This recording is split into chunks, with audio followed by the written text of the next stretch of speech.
बिस्मिल्लाहिर्रहमानिर्रहीम। My dear well wishers, अस्सलाम वालेकुम।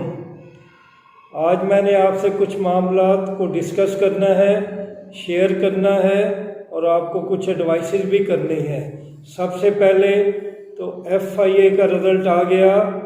मेरे वेल विशर जो कामयाब हो गए उनको बहुत मुबारक हो।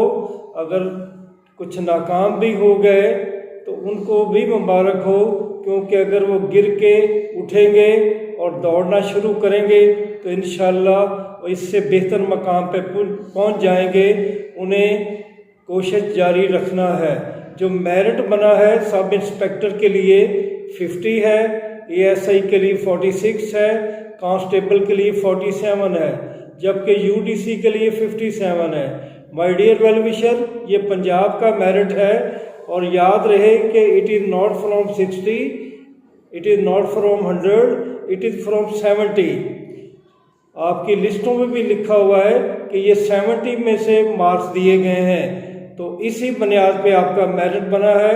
इंशाल्लाह आप लोग कामयाब हो गए। अब आपको भी इंटरव्यू के लिए जाना है।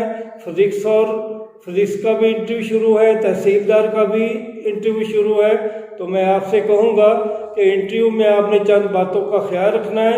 एक ड्रेस कोड का ख्याल रखना है, फिर आपका लेवल ऑफ कम्युनिकेशन बेस्ट होना चाहिए, कमांड इन सब्जेक्ट होनी चाहिए और एक्सप्रेशन बेहतरीन होना चाहिए। अगर इंग्लिश में एक्सप्रेस ना कर सकें तो उर्दू में जाना चाहिए। इसके अलावा पाकिस्तान मूवमेंट के बारे में, इस्लामियात के बारे में, करंट अफेयर के बारे में आपका मुकम्मल मुतालिया होना चाहिए, क्योंकि इनमें से सवाल पूछे जाते हैं। तो मुझे उम्मीद है कि आप ये तैयारी करके जाएंगे। इस पे एक मुकम्मल वीडियो भी बनेगी इंशाल्लाह, फिर वो आपसे शेयर करूँगा। एजुकेटर्स की खबर बहुत गर्म है आजकल। दुनिया न्यूज़ के हवाले से खबर निकली हुई है कि ये काफ़ी डिले हो गया मामला। ऐसा नहीं है, इंशाल्लाह ये भी मार्च में क्लियर हो जाएगा। और मेरे वेल विशर जो इंतज़ार कर रहे हैं उनकी इंतज़ार की घड़ियाँ ख़त्म हो जाएंगी। मामला कुछ इस तरह से बन रहा है कि ये डिसाइड करना है कि कौन सी एजेंसी पेपर ले। तो जहाँ तक मेरी मालूमात हैं PPSC ही पेपर लेगी और इंशाल्लाह जल्द ही ले लेगी। तीसरा मामला जो है हमारे रिजल्ट्स का है, वो कुछ डिले हो रहे हैं, जिनमें केमिस्ट्री है, जिनमें उर्दू है, जिनमें इस्लामियात है, जिनमें एजुकेशन है। और इसके अलावा SNGAD का रिज़ल्ट भी लेट हो रहा है। तो उम्मीद है कि मार्च में ये तमाम रिज़ल्ट जो हैं वही वाइंड अप हो जाएंगे।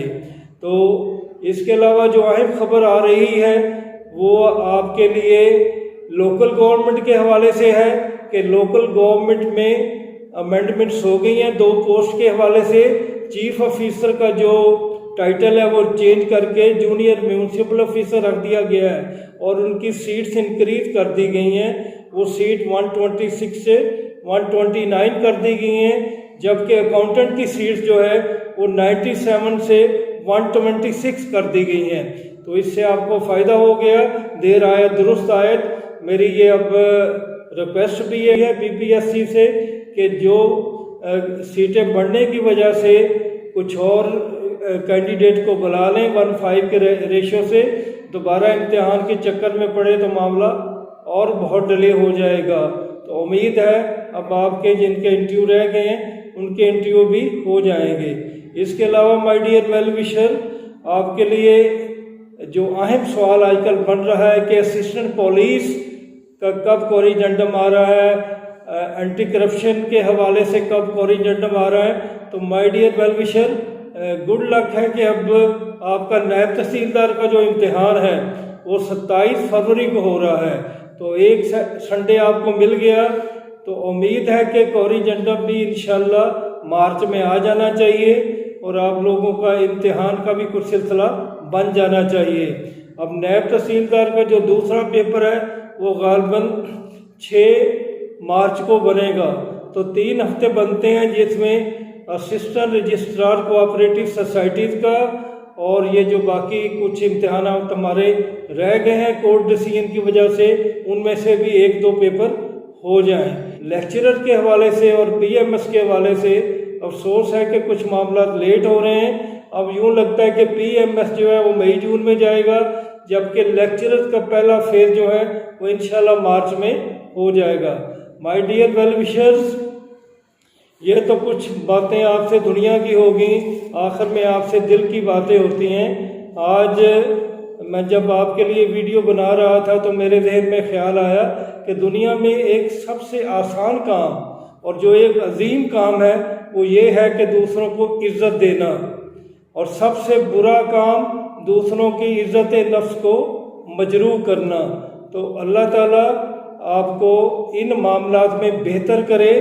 आप जब किसी को इज़्ज़त देते हैं उसे भी इज़्ज़त देते हैं, चाहे एक दर्जा चाहरम का मुलाजम है, चाहे एक गरीब आदमी है, तो आप अपनी बॉडी लैंग्वेज से उसे सलाम करते हैं, रिस्पेक्ट देते हैं, तो वो बहुत दुआएं देता है और बहुत खुश होता है।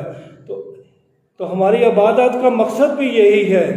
हमारे शरीयत कोर्ट के जज तकी उस्मानी साहब ने एक हदीस का हवाला दिया है कि हुज़ूर अकरम सल्लल्लाहु अलैहि वसल्लम ने फरमाया कि साल भर अगर आप मस्जिद नबवी में एतकाफ़ करें और आप अगर किसी की मदद करते हैं, किसी का मयार ज़िंदगी बुलंद करते हैं, किसी को सिराते मुस्तकीम पे डालते हैं और इंसानियत की खिदमत करते हैं, तो इसका अजर एतकाफ़ से भी ज़्यादा है, क्योंकि इबादत का मकसद ही यही है कि इंसान जो है इंसान से मोहब्बत करे।